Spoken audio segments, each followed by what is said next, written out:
7 maybe. That's okay. Okay. Hi guys, welcome to the Chelsea Skidmore Show. I'm here today with my guest Dave Navarro. How's it going, Dave? It's going good. How are you? I'm doing good. It's a little hot in here, just as you stated. We are currently broadcasting from the underbelly of the Comedy Store. Yeah, there were some boys in here. I think they turned up the temperature. They brought the heat. It kind of smelled a little bit when I they think they left. brought the heat is what they call it. The Comedy Store, for those of you who have not been here, this is a great place to see up-and-coming comics, people that you may know, people that you've seen, but it really is just a huge disguise for the house of depression and anxiety. Wouldn't you say that's true? I would. Everyone here pretty much hates himself. Well, it's that way in music, too, so that's how I can identify with it. I got to be honest. I don't want to say I know nothing about music because I know about music, but like I can't tell you song titles, facts. You don't need to know that. Okay, cool. Yeah, the fact of the matter is, for me, I'm a little bit of a historian because I'm just, that's my passion, that's my career, and that's what I love. But if something comes on and you like it, just make it your thing, You don't need to. You don't need the whole backstory unless you want to know. Yeah, I feel like it's just something I've never read like a biography. I've never, about any musicians. So what do you listen to? I mean, I listen to everything. I did grow up in New York, and when I grew up in the 90s, so K-Rock was like my favorite station, and it was so good, a lot of alternative rock. And then I also listened to classic rock. But you never had that experience of going to a store, purchasing an album. I did. Taking it home, putting it on, and reading the liner notes while it's playing. No. Like learning who produced it, learning who engineered it, learning who the players are. Well, I bought the tape to TLC and I played it over and over again until I memorized it. Yeah, the same thing. Yeah, totally the same thing. The first album I bought was the blue CD case, whatever that was, for Marilyn Manson when he was naked. I play on that record. Do you? Mechanical Animals. Okay, yeah. And my mom tried to take it away from me for some reason. Yeah. My first concert was Smashing Pumpkins. Great. Yeah. Great. 4th grade. So you know what you're doing. I wore a sports bra. You're saying all the right stuff. Yeah. Why'd you wear a sports bra? Because that was like the look. Oh, I see what you're saying. You weren't going to do calisthenics at the Pumpkin show. No, I think. But you were prepared should you choose to. I think it was a look of wearing baggy jeans, sports bras, and black lipstick. Yeah. I went through a lot of phases. That's like when kind of like that living color look. I mean, I didn't have brown lipstick. Right. But I mean, this is, that's like a throwback to, do you remember that show? I know it, but All right. So we're really off to a great start here. It's a good thing you called me down here. You could teach me some stuff. Well, yeah. Were you going to guide us in a meditation to begin with? That was my initial idea. Chelsea called me and said, hey, come on my podcast. And I was like, yeah, that sounds good. How long is it? And she said, it's like an hour. And I said, okay, cool. I'd like to open with a 45-minute silent meditation. So if you would, sit back, take some deep breaths, and just let go of any thoughts that may be intrusive. Just notice them. Let them come. Let them go. And we're going to do this, and we're going to sit back and breathe for the next 45 minutes, and I'll come back and check on with you.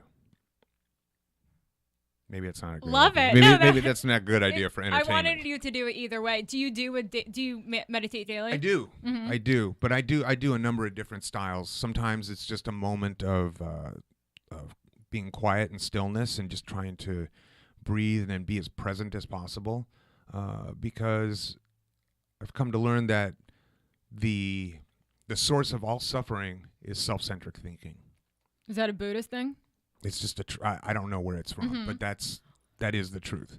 If anything that we're suffering about, it's usually about how it's affecting us, and it's all inward thinking. So to take a breath and smile and be still and just get out of the future, get out of the past, and be in the moment, there's nothing to suffer about. Unless you're on fire while you're trying to do this, then it doesn't apply. But so that's the kind of meditative state I try and be in. I practiced transcendental meditation for a lot of years, and that is very mantra based, which is 20 minutes in the morning, 20 minutes at night. It's pretty time consuming, and there's a serious amount of dedication required for that. And I kind of strayed from that, and I basically I'll listen to guided meditations. I will just practice stillness on my own. Yoga really helps too. I've gotten into this place where just the world has become so chaotic and social media has become so chaotic that anything I can do to take a break from all of that is beneficial for me. Do you get affected by social media in a way that you get like FOMO, like you see people that you know out somewhere, or career stuff? Does that get you? No, but here's the thing about social media that I want to make very clear. When I post stuff, okay, if you look through my Instagram, for instance, it appears that I have, a very exciting full life. And I do, and I'm grateful for it. But I don't post me binge watching Netflix all day. I don't post me having a nervous breakdown and crying.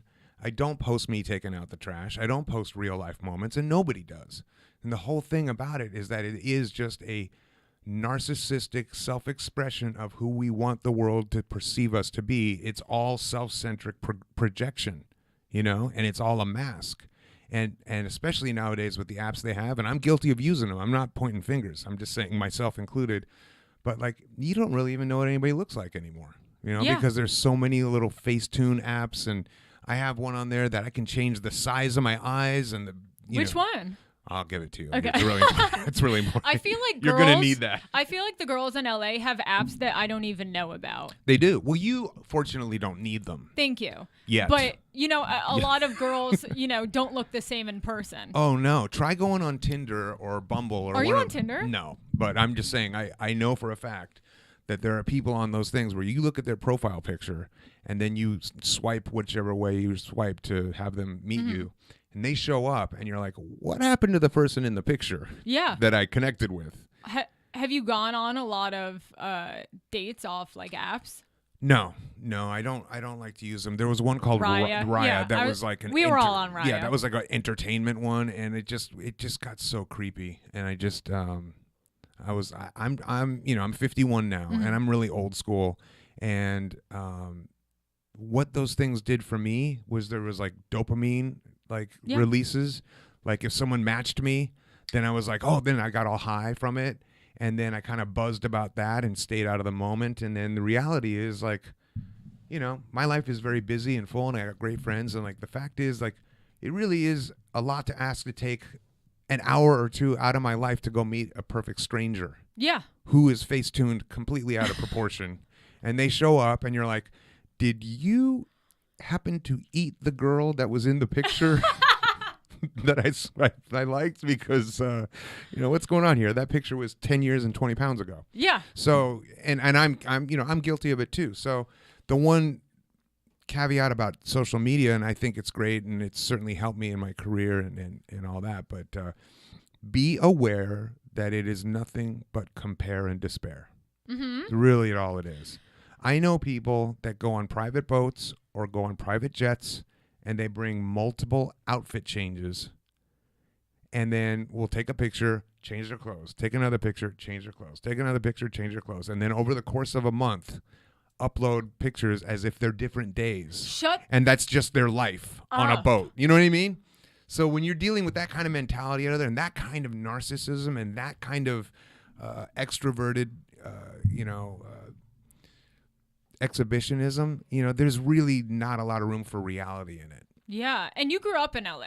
Yeah. So you're probably used to this. I think it's probably has it gotten worse, or was it like this? I think it's gotten much worse.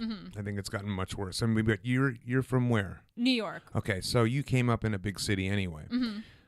But the thing about LA that I found, I grew up here, and the multitude of people that are here, and I don't want to say anything on a blanket level, but many people that come here are coming here because they want to be they're not happy with who they are, and they want to come here and be something else and reinvent themselves and have it be all about them. So we live in a very vampiric society here in Los Angeles. It's like a microcosm of narcissism.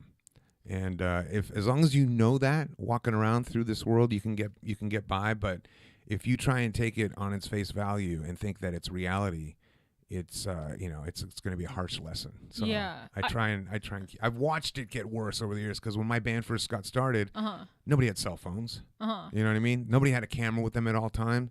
There was no internet. Really? There wasn't you guys didn't have photographers following you around? No. Well, did you? Okay, so because it would require a camera and film. Yeah. You know what I mean? But I feel like I see movies or where it's like, bands, I don't want to say back in the day, but You like, can say back in the day. Photographers following them around and documenting everything, and all these like young journalists like following people Yeah, on I mean, tour there is that, and for sure there was that, but it wasn't intrusive. It wasn't, back then you knew there was going to be a photographer kind of roaming around. And that's the other thing that's pretty interesting is like back then, you could make coffee table books 30 years later because they're really nice, candid behind the scenes photos, black and white film, all grainy and saturated in the studio. And I think the coffee table books of the future are all going to be people arm in arm looking directly into the lens. Yeah. Because they're all on phones. I just saw this movie, 8th Grade, that Bo Burnham made. He's a comic. Mm-hmm. And it was all about 8th graders. And the entire movie, they're just on their phones. And they don't even like really communicate with each other. They're having conversation. Every single scene had someone with a phone. And it's scary. It is scary. There's a great artistic...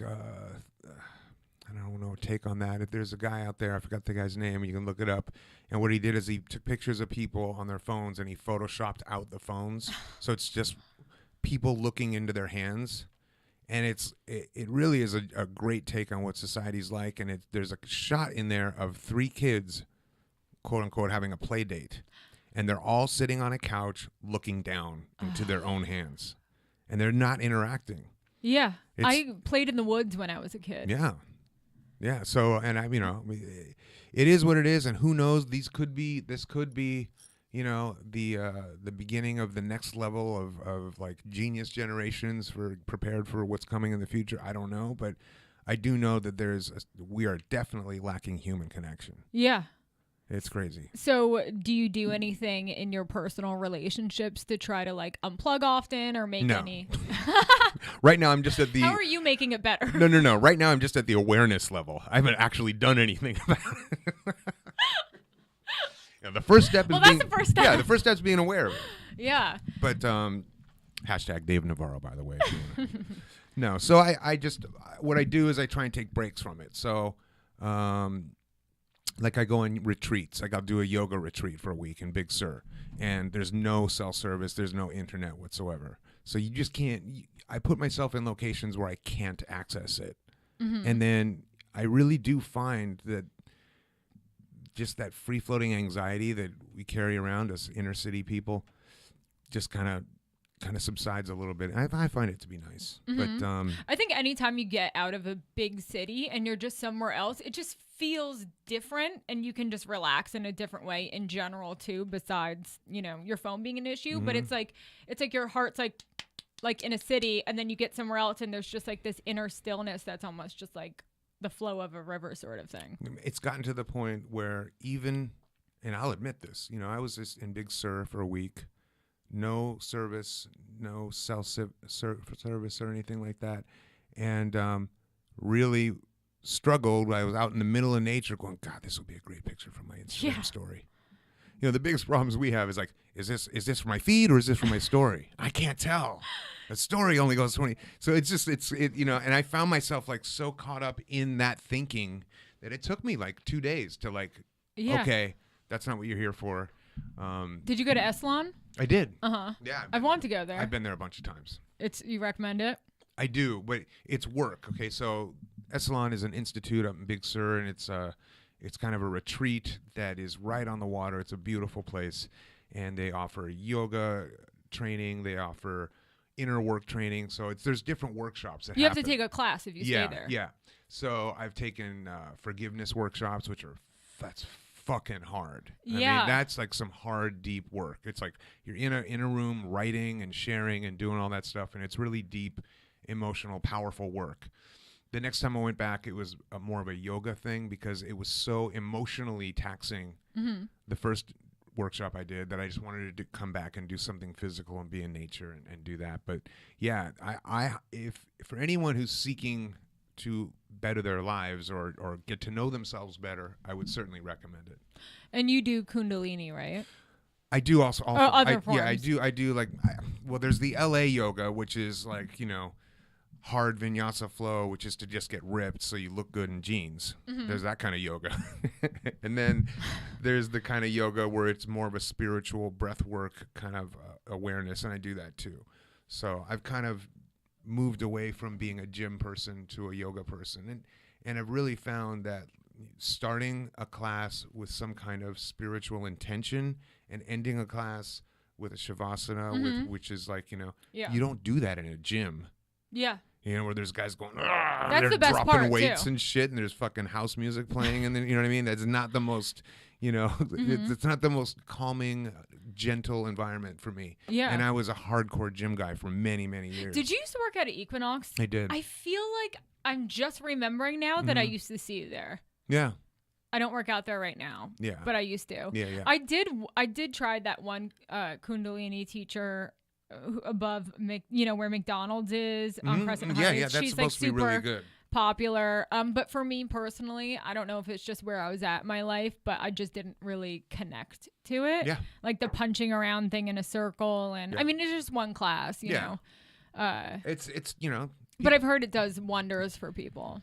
Yeah, but I mean, also, like, if you're just cool and happy and not really searching for anything, like, there's no need to do that either. So, I don't sit here. I just tell you what I do. I don't tell anybody what they should do. I feel like that's something. Ooh, someone went to Al-Anon. Well, no, I went to another 12-step group, but same principle. Yeah, attraction, not promotion. Right, and you're sober. Well, I don't think that if I went to a 12-step group and shared what I do for my personal self-care from the podium, it would go over so well. Because you do some outside stuff. I do some outside stuff, which I consider an outside issue, and there's a very mixed consensus of that in the group. But I have to accept what's worked for me, and so I do participate in 12-step recovery. I do participate in being of service for other alcoholics and addicts that suffer, and it's also kind of blended into working with domestic violence and mental health awareness, because there's a lot of these things go hand in hand. And really what we're talking about is trauma suffering, of which I am a trauma survivor. And having been a trauma survivor, I have found that there's other work that's a little bit more in the experimental phase, although a lot of it's getting about to be approved by the FDA. Some of that involves working with psilocybin, working with MDMA, different psychedelics, but in a clinical setting. And that's been really helpful for me, just in terms of dealing with trauma. Have you tried EMDR? I have tried EMDR. Yeah. And I do like it. It's what EMDR, have you done it? Yeah. Yeah. So do you do it where it's a visual, or do you do it with holding the things, which I love, and I want them at home. The little paddles? Yeah. Yeah, so what have you found from that? Like, what has it helped you access? Well, basically, I'll pick an emotion or a thought, like, say, I don't, like, I feel less than, or something. And then I'll hold them, and then she'll say, recall the times that you felt less, like the earliest memories of when you felt less than. Oh, yeah. And then you close your eyes, and then she watches you and writes down, I guess, what you look like. And then you open up your eyes and tell her everything, and then you just keep doing that for different. So I've done it, probably 10 times, holding the things, really the vibration things. Yeah, that's what I like better too. It's really calming and it feels really good. She's also done hypnosis on me as well. But sometimes it's like one of those things that's like, what is this doing? Yeah. I'm a very skeptical person. I have this thing where I always feel like I'm being tricked. Yeah. I don't know where that comes from. Well, I think that what the thing it's supposed to be doing is it's supposed to, because it's going from side to side, and this is me being an armchair psychiatrist here, I don't know for sure, but it's not allowing your neural pathways to stay in the same direction as they do, because when you're in trauma or you're in fear or you have any of those kinds of feelings, or when I am, you're firing down the same neural pathways that are used to being fired, and that's your natural reaction. So by having something moving around while you're going through these experiences, it's not allowing those same pathways to be accessed. So you can hopefully access new pathways and have a different reaction. Yeah. My boyfriend was doing it, and then he opened his eyes while he was doing it and saw her texting. And then, my God. I know. And then later in the session, she goes, when was the last time you felt like you were abandoned? And he said, a little bit earlier when I opened up my eyes and saw you texting. I just thought that was so funny. Yeah, that's fucked up.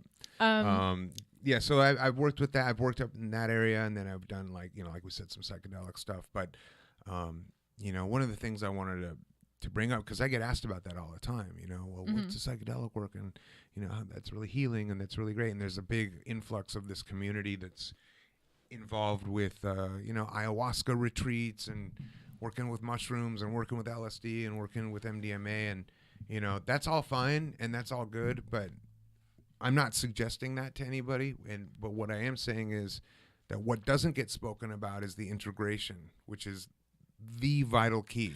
So, I'm not saying go to some dude's house at 2 a.m. in Silver Lake and drop acid and think that your life's going to get better, because it's not. In fact, it could be dangerous and it could re-trigger some horrible things and you have no way to process that.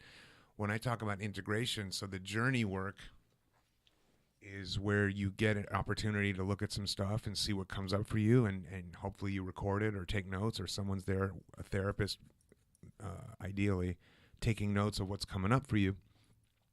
And then the next few months is processing in a therapeutic environment what came up during that journey. So sometimes for me, when I'm doing that work, there's no immediate effect. I don't wake up the next day and I'm like, oh, everything's good and I'm healed from the trauma. But what I can do is access what came up and then continue to work on that in therapy. So it really is more of a clinical way of doing this. And I just don't think enough people know about the follow-up stuff that's just really the vital key in making that stuff successful. Yeah, I just had a shaman on who, he doesn't like to be, I guess they don't like to be called that, but. That's interesting. Most of them love it. Really? Yeah. Well, I'm a shaman. That's right. He was like a Hollywood shaman. Yeah. But they like it the most. I think so too, but I feel like it was like a way of manipulation to be like, that's not what I'm doing. I'm, doing I think he likes to be referred to as a medicine man. That's right. But I don't know anything about ayahuasca, so I think he might have mentioned integration, but I didn't. But I didn't really talk about it because I didn't really know until I later looked it up when you mentioned integration. And I was like, oh, that's what he mentioned, and then I realized it's that whole second part, and that's where you put everything into that's place right. From what you because otherwise you're just partying. But what do you exactly? You know what I mean? And are you working with the same therapist? Yeah. So it's the same person all around. I work with the same team every time. Okay. And team, how many people are involved? I have a therapist and a doctor. Okay. And it's just safe setting. We plan a day like a month ahead of time, and there's a lot of preparation that goes into it, and a lot of supplements that can be taken to ensure safety and ensure recovery. Like what? Like 5-HTP and magnesium. There's a lot of things that you need to put in your system in order to have a successful journey that's beneficial mostly, and so. And then when it comes to the integration part, it's just me and my therapist one-on-one. And we will sit and we will rewatch or re-listen to the tapes from the journey. And I'll go, wow, oh, go back to that thing. That really resonates. Because typically you'll forget what comes up. You know what I mean? Because you're really kind of in another dimension. And I go, wow, I had no idea that was floating around in my body, because there's a philosophy that your body holds on to trauma and fear and anger physically on a physical level, and sometimes you're not even aware of what those traumas are, and so like they can come up, and then you can learn to apply the tools in a positive way for your life. So that's what I've worked at, and I'm someone who has had really beautiful, blessed opportunities in my life, and I've also had some very dark times and been very suicidal. So it got to the point where it's like I can try alternatives, or I can just check out. You know what I mean? Yeah. And I wasn't really ready to check out. How far into sobriety did you start using these other outside tools? Well, my journey in sobriety has been varied. Okay. My first meeting was probably I was 17. And so I've been in and out of the rooms for however long that's been, over 30 years. And I've had some relapses, so I've been in and out, I mean, I never did it perfectly. I've done my most successful longest run was like 8 years with, and that's hardcore steps, hardcore, being of service and working with others. And then ultimately, if I came back around, and I'm sorry to keep moving this mic, but that's what I found is the key, even through this other work, is like just giving back and being available and of service to other people. And so now I have taken that work and I started working in the domestic violence space and in the mental health awareness space, and I try and make a difference there. But certainly don't go up to people and go, oh man, you should take DMT. You know what I mean? Like that's just like, that's not for me to say. You have a charity for that? Or I started an organization with my buddy Billy Morrison, who's an artist, and he plays with Billy Idol, and he and I invented something called Above Ground, which is it's an organization for suicide prevention and mental health awareness. And last May, I think, we put together a huge show where it was a lot of our friends, Courtney Love, Billy Idol, Corey Taylor came, and they all did songs with us, but we did 2 full records. So we did Adam and the Ants, Kings of the Wild Frontier in its entirety. Then we stopped down, and then we had a production change, and then we came back for the entire Velvet Underground with Nico album. So it was 2 complete albums because we missed the full-length vinyl album. And all the money from that went to Music Cares, which I'm sure you know, and they do a lot of work with musicians who are struggling from addiction, but they've also reached out to people struggling with mental health issues. And so that's kind of my passion, and then also working in the domestic violence space because, I don't know if you know this, but when I was 15 years old, my mother was murdered by her boyfriend. And that was, and there were warning signs, but this is 1983. That he was an abusive guy. He was abusive. And this was in 1983 where I don't really think the words domestic violence were, it wasn't really spoken about. There was no, it was very difficult to find groups. And frankly, when you're in that kind of a scenario, you can't imagine the worst case scenario taking place. And so I kind of try and let it be known that there are warning signs, and you need to react and take care of oneself if you see those warning signs, because the worst thing that you can imagine can in fact happen, but you can prevent it if you go to the right resources. So I work with a group called Safe Horizon, and they what they do is they provide housing for women and children that are and men too, because it's it isn't actually one-sided, but there's fewer men in here, but it's housing for people that need to get out of violent relationships and need to be off the radar. So they can't even look up where Safe Horizon is because they're like, I went to visit a shelter and hang out with some of the families that were there, and I was blindfolded when they took me there because they don't want anybody to know the address of the shelters, and then they take those. It's almost like it's like witness protection. Yeah, exactly. Program. Yeah, exactly. It's amazing. And I was like, yeah, absolutely. You certainly don't have to worry about me giving out the address, but but I was all for it, and I loved that level of security. Is that triggering in a way, visiting those homes? No. I'm sure it brings up something every time, because even for you talking about this right now, I have my own experiences, and I feel myself inside. It's triggering. It is triggering. And, the antidote for the trigger is to see that there is this place here, and I'm seeing people that are having a chance to move on with their lives. And especially, like, if you want to talk about heartbreaking, man, you go into the Safe Horizon, like, playroom for the kids where it's like little chairs and toys and things for them to feel like they have a community and fun. And like, you're just like, man, I'm so lucky to be able to see these kids get a second chance. Yeah. Because that event completely transformed my life. Of course. And, is that what kicked up also a lot of your partying? Or I don't like to say that because I feel like that does a disservice to other survivors. Okay. Because sorry. No, that's fine. I'm glad you made the distinction. It would be very easy, and I went through a lot of years using drugs and blaming, like, well, my mom was killed, so blah, blah, blah.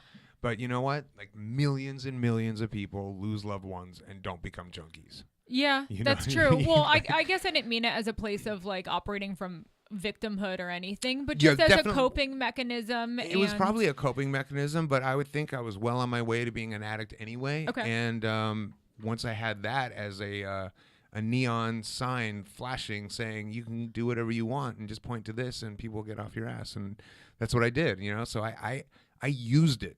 Mm-hmm. I used it to get out of school. I used it to not do homework. I used it to get high. I used it to manipulate women. I did whatever it was, you know what I mean? And it just didn't feel right. So that's when I ended up getting sober for because it just wasn't working. Was it affecting your career a lot? In a weird way, in a weird roundabout way, I think that I dove deeper into music and the arts because I needed an escape. So in some strange roundabout way, I think that, I may not have had the career that I have had it not been for that event.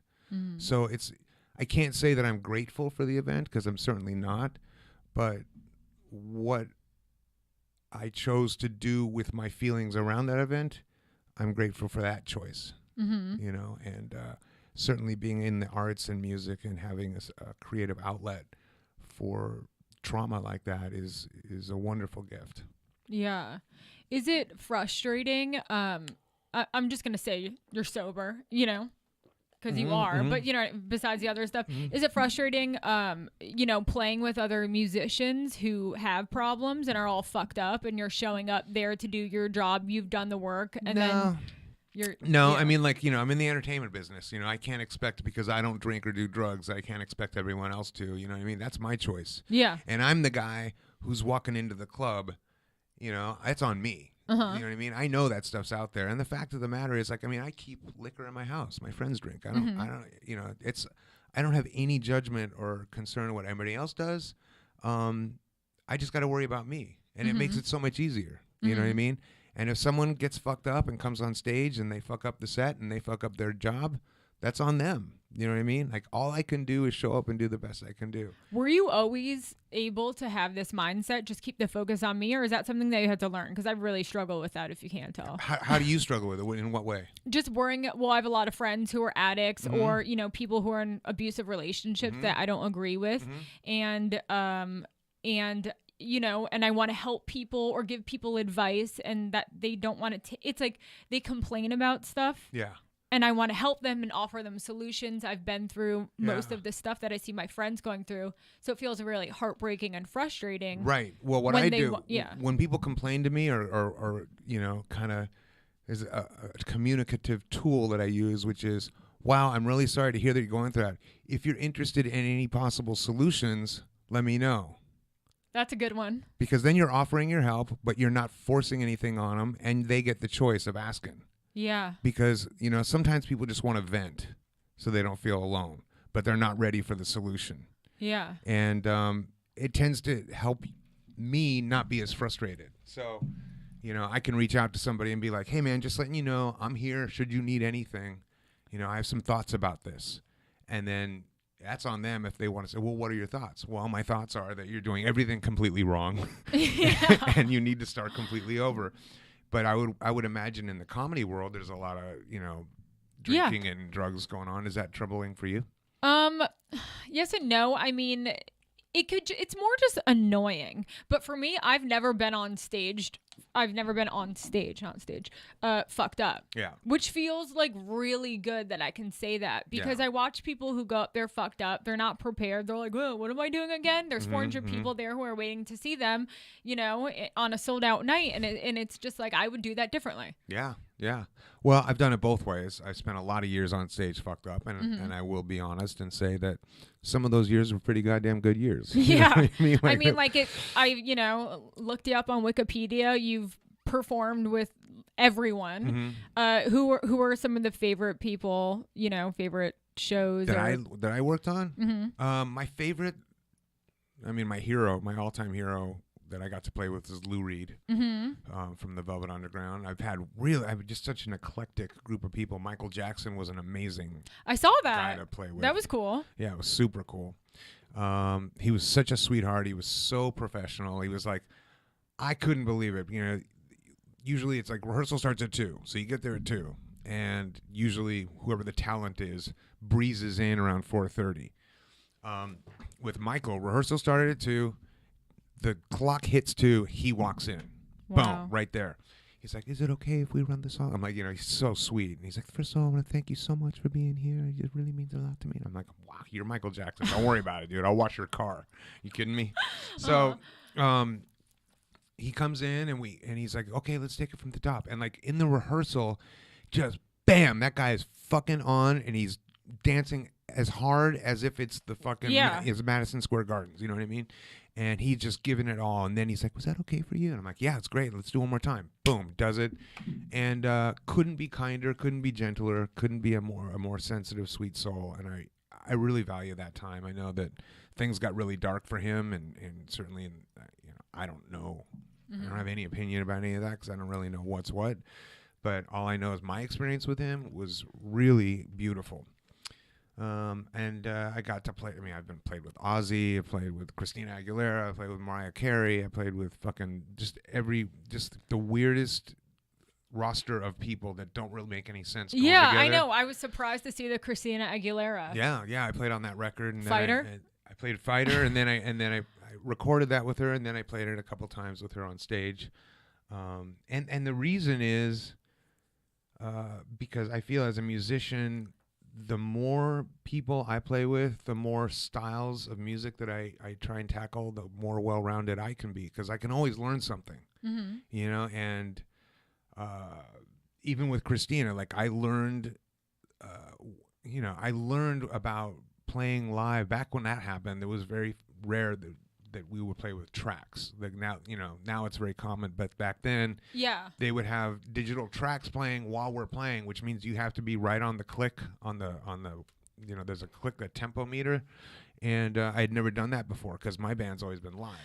That's like for girls like Britney Spears and Christina Aguilera, like those pop music. Pop music has, and now a lot of the modern, like, especially industrial music or nails or things like that. That's a lot of it's like there's a lot of tracks playing with the live band. But that was my first experience, and then I don't like that. And then playing with Lou Reed was really amazing because it just is my hero, and you know what I mean. So, is there anyone you didn't get to work with that you wish you got to? Or you want to in the future if they're still around? I don't really know. I mean, we just, I played with everyone from, Puff Daddy to Ludacris. I played in a lot of the hip hop stuff. I just played with Ludacris like a couple months ago in Vegas. I don't know. I mean, I'm pretty grateful for the opportunity I've had. I don't know if there's any wish list, I like that you've been very eclectic and have kind of bounced around. I mean, as far as current artists that I wouldn't mind playing with, I would say that Ariana Grande and I should probably take a weekend up north together at a bed and breakfast, like maybe Santa Barbara, but I don't know about playing music with her. You'll make music in a different way. No, the international language of love. Yeah, she's cute. But no, there's really nothing. I played with Nails. I played with Manson. I played with. I love Manson. I do too. But there's somebody who's got all the tracks going on. So maybe you do like it. But it's cool. I'm super. Right now, I got done. I was in New York and I was shooting this TV show called Ink Master, which is about tattooing, and so then I'm in New York for like 3 months at a time, and I just kind of got back. So that's why. Okay, and that show has had like 10 seasons, right? The 11th season airs August 28th. Crazy. Yeah. So I mean, and then I haven't watched the show. Is it a competition? It's a competition. Okay. It's a lot like Project One Way or any of those kind of things where there's all these challenges, and in this case it's tattooers, and like every day it's a different tattoo that they got to do, and then the worst one goes home until there's a winner. And season 11 begins on the Paramount Network August 28th, and I can't believe it's gone this long, and we're starting season 12 in January.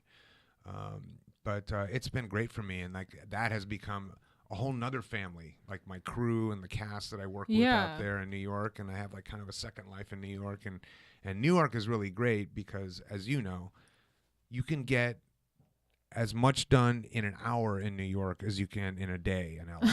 Yeah. You know what I mean? Yeah. Like if I had 5 appointments in LA, it would take me all day long to do it. And in New York, I can do 5 to 6 things in an hour and a half. That's very true. And I really like it there because there's a feel of like electricity and hustle in the air, and you can get things done. And but I couldn't live there. Yeah. My dream is Oregon on the coast, ocean view, lighthouse down the way. So out my bay window, I see a lighthouse, green jungle, forest behind me, hot cup of coffee, mist coming in. That sounds nice. Yeah. I've never been to Oregon. I would go insane, though. Yeah, right? I mean, this is really beautiful. Now I want to kill myself. Yeah, I have to be in a city. Yeah. Oh, you do? Well, Portland would be very close. So the idea would be you need a face.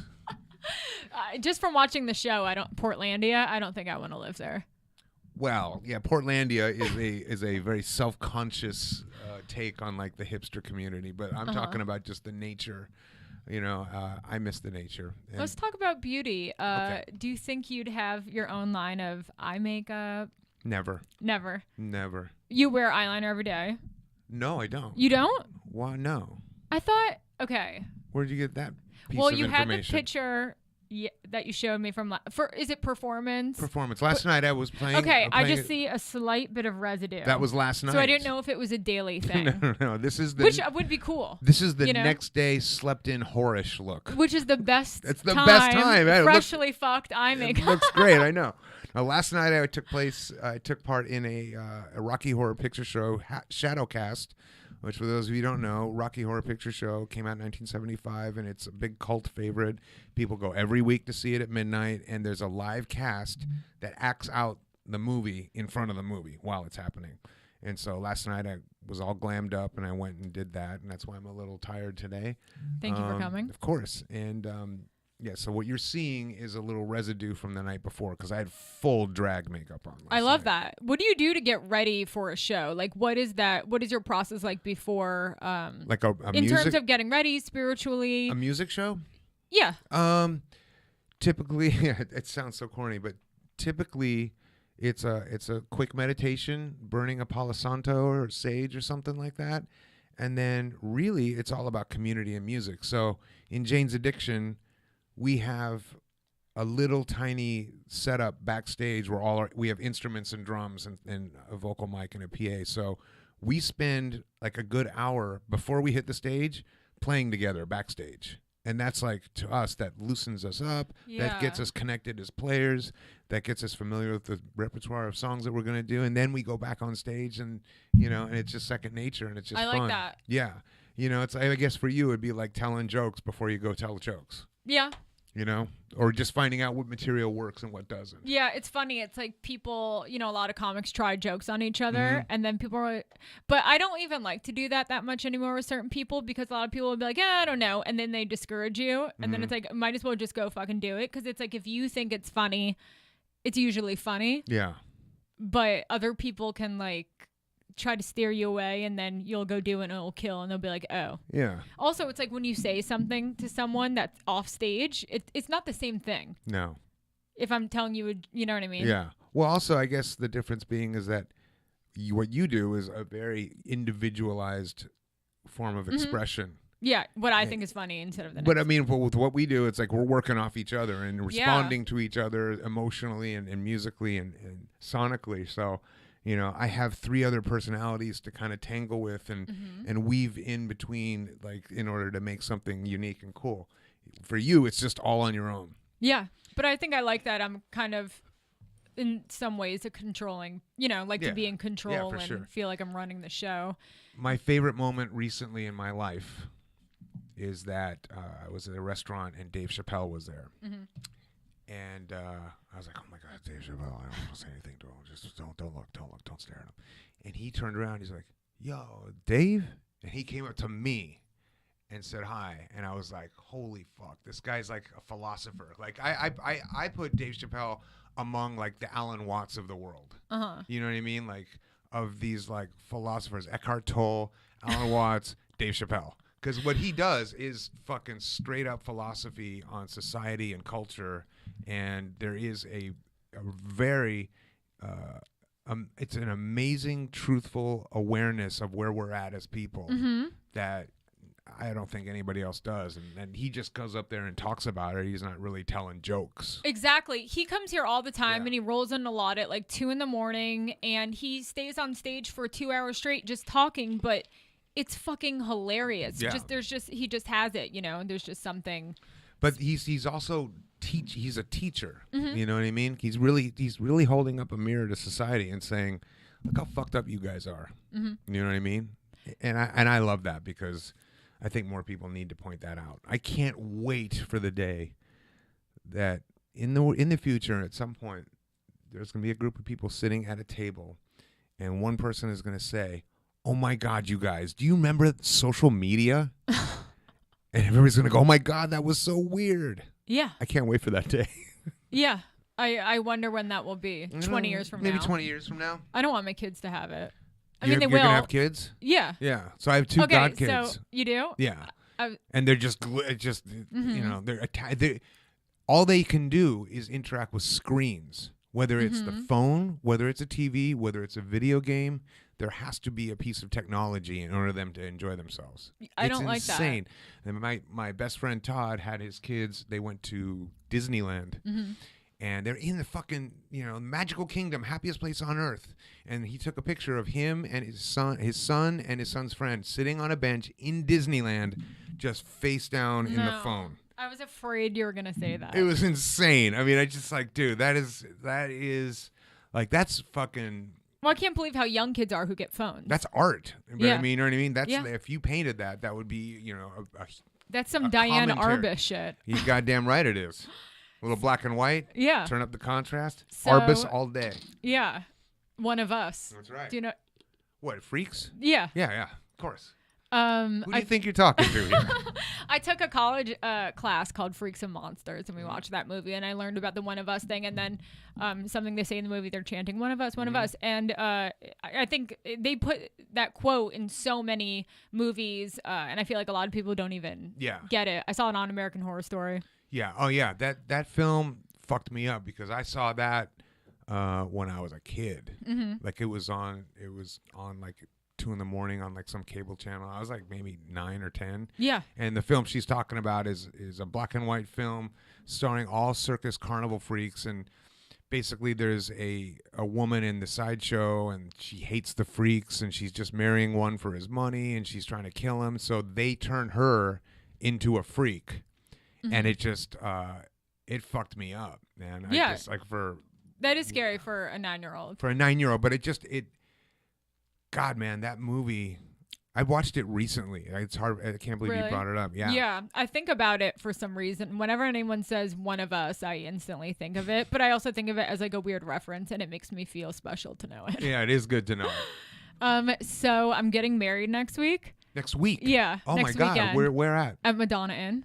Oh, that place is crazy. Isn't it? Do you know the room that you have yet? Yeah, I've been there a bunch of times. Okay, cool. I love it. Yeah. So I was thinking that you would give me some marriage advice. Okay. Well, coming from a divorced guy, I don't know if it's going to work out. I've seen a couple marriages on your Wikipedia. Only been married one time. I thought it was 3. That's what it says on Wikipedia. Really? Yeah. How weird is that? Well, it's on the internet. You can't believe everything. That is true. That's true, because any symptom that you may have in the future could result in death. Do you read a lot of stuff about yourself on the internet and you're like, what the fuck is that? That never happened. No, I can't do it. Okay. I can't imagine. But you're not the first to bring that up. Oh. But see, that's the thing. And here's what's good about this conversation and why you're going to excel in this medium is because you read the Wikipedia, but we're still having a nice conversation that's going in multitudes of directions. And as an interviewer, that's key, because typically what interviewers do is they read the Wikipedia and then just ask those questions. Do you know what I mean? And that is the worst way to prepare for an interview. To the answers they already know. Exactly. Right. Exactly. And that the artist obviously is answered before or is aware of. And so you took information and you turned it into a thing that applies to you, which is marriage advice. And Thank you. That's the key to great interviewing. Advice. Well, where do you guys live together now? Yeah. And do you have a house or apartment? Apartment. Okay. Well, what worked best for me, obviously, Carmen and I got divorced, but I mean, I'm seeing her tomorrow. She's one of my best friends. Gorgeous woman. She's easy on the eyes, I think is what they call it. And I had my own room. I had my own room. The whole time. In our house. So it's like, here's the house, here's the common areas, here's the master bedroom, here's your closet, here's my closet, blah, blah, blah, blah, blah. This room over here, you're not allowed past the threshold. You can come to the door and speak to me, but you can't come in. And the only reason was I needed space, space to decompress.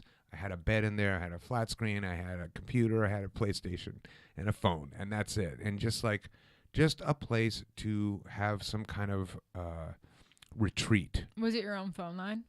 No, it was my, whatever, my You cell know. phone. But I'm just saying, like, the point being that I think that men need to decompress. I'm not saying men. I think people. Okay. So I think that the only advice I would give is, how long have you guys been together? Like 2 years, but we were best friends for 3. You already know what you're doing, though. Huh? You already know what you're doing. I mean, this is, yeah, man. I think just communication is the absolute key. Owning responsibility, taking ownership of your part in mistakes. I was just talking to a friend of mine the other day who was having a problem with her boyfriend, and she's like, "We have to have the talk tonight, and I'm worried about the talk." And I go, "Okay, let me just tell you this. Whatever he says, let him finish. Let him just say his thing. Don't go, yeah, but what about the time that you did that? What about this? What about that? Yeah, but don't do that. Just let him fucking finish. And then when he's finished, because he gets it off his chest, say, I totally hear where you're coming from. And that thing that you said that I do here, you're absolutely right. I do that. And I'm really sorry. Maybe I'll work on this thing because you're right about that thing. However, I feel these other ways about the things that we talked about, and then just get into that kind of communicative rapport. And I'm sure, is he in recovery as well? Yeah, he is. Yeah, so you guys have the language down anyway. You know what I mean? So it's like you guys couldn't be better prepared. But that's to me, having the ability to have free space and the ability to communicate properly and have an understanding of what sometimes it's good to have a plan of how communication will go in the event of a problem. Listen, if we're going to have a problem, here's what we need to do. And let's make a deal now. Like I will let you finish. You let me finish, and we will listen and we will take accountability for the parts that we have in things. And just do that when you're not having a problem. So when you have a problem, the guidelines of communication are already in place. Yeah, that's good. Yeah. Tell me about body suspension. Okay, what do you want to know? Okay, so I know nothing about it, but I've seen pictures on your Facebook, and I just explain to me what it is, what it does for you, I guess emotionally, or what it feels like. I mean, it hooks into your skin. Yeah, right? what Chelsea's talking about is I do this thing called body suspension, which is basically there's piercings that go into various parts of the body, usually the back for just the typical suspension, and I get hoisted up with trained professionals in a biosafe environment. There's a lot of training that goes into the piercing and into the prep work and into the cleanup and all the bio stuff. So like certainly, again, much like with the psychedelics, don't just go down to the hardware store and get a bunch of material and go do this in your backyard because you're going to fuck yourself up. But so I get lifted on a pulley and swing from the skin wherever I'm hanging from. And it's actually a very ancient ritual called Sundance that was Okipa, that was Indian cultures started, and that was the transition from boyhood into manhood. Wow. They would do chest hook suspensions until the skin tore, and that's when you became considered a man. In America, it's having sex? I guess so. I don't know. But, and so for me, it's I just was fascinated with it. I knew a lot of people who were involved in that community, and then you hang out in that community. The piercing community and the tattoo community are very, very closely, intertwined. And then sooner or later, you're just like, wow, and you hang around it and you watch it and you see people do it and you see them come down and look like they're fucking having a blast, and you around it long enough, or I was around it long enough, where I just was like, that looks really fascinating. Yeah. I wonder what that's like. I wonder if I could do that. I wonder if I could, would I be able to do that?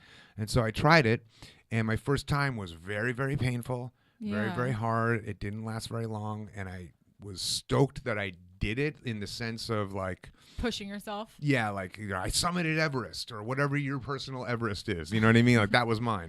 And so I was really, really happy that I was able to do it, but I didn't get any like benefits from it, or I didn't really, I was just kind of in shock. But I knew there was more to it, and I kept investigating it. And then the second time I did it, it was a little bit better. Third time, it was like the fourth time, I was like, oh, I get this now. And then I just had the best time. And it was like, it took me a minute to get there.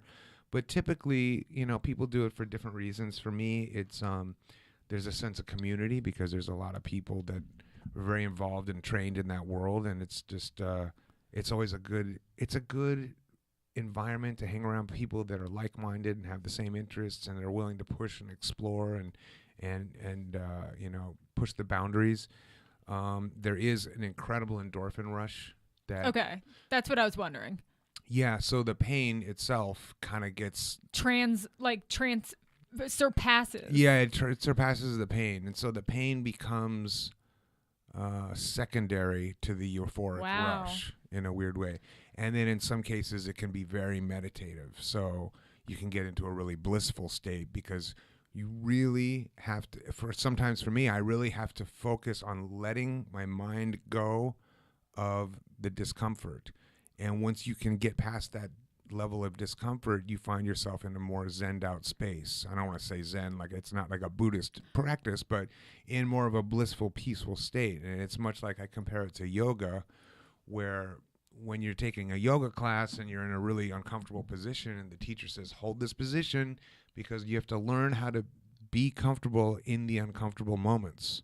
So it's a way to, like, the way you take your practice into your everyday life is that if you're stuck talking to someone that's making you uncomfortable, just kind of harken back to holding Warrior 2 for an hour. And you're like, well, I did that. I can talk to this guy for 5 minutes. Yeah. And so it's the same kind of thing. Like, to find pleasure and joy and comfort in the uncomfortable is something that I can apply in my everyday life. And it's just fucking fun. You know what I mean? And it's just badass. And so it's like, do you have you have a piercing, like you don't re-pierce every time? No. It's like, if you pierced your ear for a half an hour, it would just close up. Yeah. Right? It's the same thing. So what do you keep in it in between? Nothing.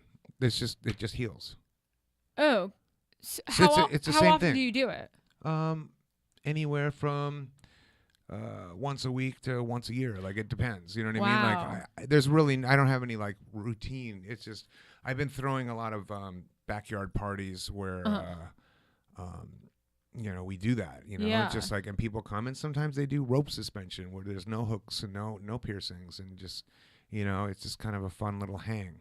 Rope, like Japanese bondage? Yeah, like I forget what they call it, but the Japanese rope, bondage. shibari yes, or something like that, yeah. That's hot. Yeah, so, girls come and do that, and... naked? Oh, yeah. Did you? Okay, I feel like someone told me you used to throw, like, these underground sex parties. Uh-huh. Is that... define. It sounds like I'm getting close to something. I don't know what you heard, but I will confirm or deny. Just tell me about, like, a fun party you threw that could. Who told you that, and what did they say? You don't have to tell me who, but what did they say?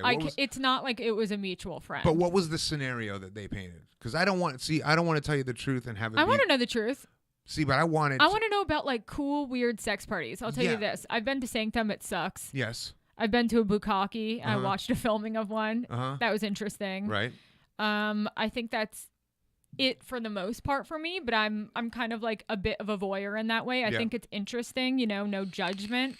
And you're talking about body suspension, shibari. Yeah. I can just see, what's the next deeper one? Well, okay, so first of all, I'm afraid to dispel any myths that make me sound more adventurous than I am. So I'm loving this. If you think that I've had underground sex parties, I'm just going to let you think that. You know what I mean? Because it makes me sound more eclectic and interesting. Okay. So I don't want to tell you I didn't, but yeah, I mean, I've been certainly in a lot of very precarious and provocative situations. A lot of it went... I just love that people think that. I don't want to say that. I can't remember. It was just like someone I feel like was like, "Oh, ask them about underground sex parties." I'm not too big on underground sex parties. I've been to them. Mm-hmm. I didn't throw. Well, there was a time in my life where there was stuff going on at my house all the time. Mm-hmm. Certainly in my using, and so the really I guess the ironic anecdote to that would be that there would be like, you know, a house full of people all fucking each other, and like I remember in particular one night. But see, this was back in my using days, so I remember. Yeah, so it sounds like a fun story. Yeah, so back in my so I remember one night in particular where there was like these two like just gorgeous like 22-year-old like model girls like out in the living room like going down on each other and just like having a, you know, whatever. It's like, you know, it's like the dream musicianship. Yeah, the musician dream life fantasy thing, right? And all I was doing was locked in the bathroom cutting out lines and like smoking meth. And I couldn't have been less interested in it. Yeah. You know what I mean? I get like, that. From every once in a while, I'd open the door and be like, you guys having fun out there? You doing okay? All right, I'll be in here. And I just went back to what I was doing. So I wasn't really a participant in that, but the scene was set. Right. You know what I mean? Yeah. And in some ways, it makes it much more, I guess it's much more glorious in terms of a recreation for a film, but it's actually very, you know, it was a very dark time in my life. Yeah. You know? And it's just one of those things where it's like, I had all kinds of people in my house. Like my house used to be the kind of place that like at 2 a.m. when everything was closed, that's when like people just showed up, and they would just go until the next day, sometimes for a couple of days. Yeah. Yeah. And I'm glad I survived it, and I'm glad I don't have to do that anymore. Yeah. Whenever I see like really like young girls who are like out partying, I get jealous instantly, and then I have to remind myself I did all that. Yeah. I did that. Like I went out every single night. Like I was exactly where they were. It wasn't that great years later thinking about it. I'm fine. And you're not I have to like pep talk myself. And you're not going to end up at the weird house in the hills watching some dude do coke all night, jacking off while you're doing lines of coke, and he's like telling you to bend over. Well, no, sorry, that actually sounds okay, but I just mean, you know, like I've been through that. You know, at this age, like I'm not interested in watching some dude jack off while I do coke again. This might be a weird question, but I feel like I can't remember if it was Cribs or you had a show with Carmen Electra. Yeah. And I feel like I remember seeing the interior of your house. Was it all black and dark purple? Am I? That is right. That was one of my houses. I don't know why I remember that. That's very weird. Isn't that? That was my. I have a very good memory, yeah. and I just have like a photographic memory of like, you know, when you think about someone, it's like, what do I remember about this person? Yeah, that's purple velvet. Okay, now black and dark purple, and I remember thinking that looks scary. I wonder if they were scared. My Cribs house was super tweaked out and fucked up, and I loved it. I mean, it was just fucking. Was that the one where I had like 20 cuckoo clocks? I don't remember. Yeah. I just remember thinking about the interior of your house being black and dark purple, and I remember being like a kid when I saw that, thinking, I wonder if they're scared at night. Who, if I'm scared at night? Yeah, like if it's like really dark or creepy looking. Because okay, there was like a coffin in the living room. It was like it was a mess. Was that Cribs? I think that was on Cribs, I miss Cribs. And I do too. But in this day and age, it's a good thing to not let the world know what the inside of your home looks like. You know what I mean? Yeah. Like you didn't think about it back then, but now it's like I don't really know if I want to broadcast this. But yeah, that's I always have something architecturally fun going on in my house. I really just I love making my home an escape from the insanity which is outside. So I want my environment space to feel like a vacation. Yeah, so it's a little more zenned out now. Well, it's not so much zenned out, but it's certainly creative. It's different. It's an expansion of who I am as a person, and it's kind of like lately I've been letting a lot of street artists come in and just tag the walls and just like create art in my space, you know, like right on the architecture. So it's really become kind of a fun little artistic hangout where people come and play music, people come and paint, people do whatever they want to do. And it's kind of like, I don't want to say it's kind of like a Warhol factory, but it's a miniature version. It's like a Warhol apartment. Where, yeah, you know, you have different walks of life coming in, and they're all inspired, and they're cool to meet each other. And, you know, it's a fun hang. And to me, that's what inspires me to keep moving forward and to keep living and being in pursuit of something that's exciting, because I bring other people that inspire me around and watch them connect, and sometimes they end up working together or making something together, and it's a cool, positive environment. I mean, you should definitely come by one. Yeah, that'd be fun. Do you do anything to help yourself creatively unblock? Not particularly. I think that I mean, I've been blocked for many years at a time, and sometimes you gotta wait it out. I mean, I would imagine. Do you ever go through that? Yeah, with writing, sitting down, trying to think of things to write about, and you're like, fuck. But I feel like part of it is just like resistance in your brain, some sort of thing that you can't figure out, but you can call it something else and call it, Yeah. I mean, like, I think just free writing begins to get things flowing. Do you write? Yeah. Do I write? Yeah. Yeah. Yes, I do. But you're right, and I think that it goes back to that suffering comment that I made, is that if you're aware of the outcome, or you have some kind of expectation of what this is going to be or do or be perceived, then you're fucked. Yeah, it can paralyze your creativity. You have to let go of any expectation, and like I heard a comedian tell me once that rings true for me as a musician. He said you have to be willing to not be funny in order to be funny. Mm-hmm. And like it's the same thing with music. You have to be willing to write something terrible in order to find something great. Yeah. You know what I mean? And just like, as long as you can accept that it's not every time going to be something fucking awesome, it's just the process of doing. There's a great commencement speech by this artist, and I forget his name, and I'm embarrassed to have forgotten his name, but he says, just no matter what you do, make art, make great stuff, and do your best to keep producing. And if that's all you do, then that's all you do, because the process is really what it's supposed to be about. And and that's one of the things I get asked by up and coming bands and musicians, like if I have any advice for them, or what can you tell me? I'm a struggling artist. How can I And I say, be sure you fucking love what you do, and that's your goal. Because if you're doing this because you want the girl, or you want the car, or you want the house, or you want the fame, do us all a favor and get out now. Because you're all results oriented. If you're doing it because you love it and you're happy to do it from the back of a van, pulling your gear behind you for the next 10 years, then you're on your way.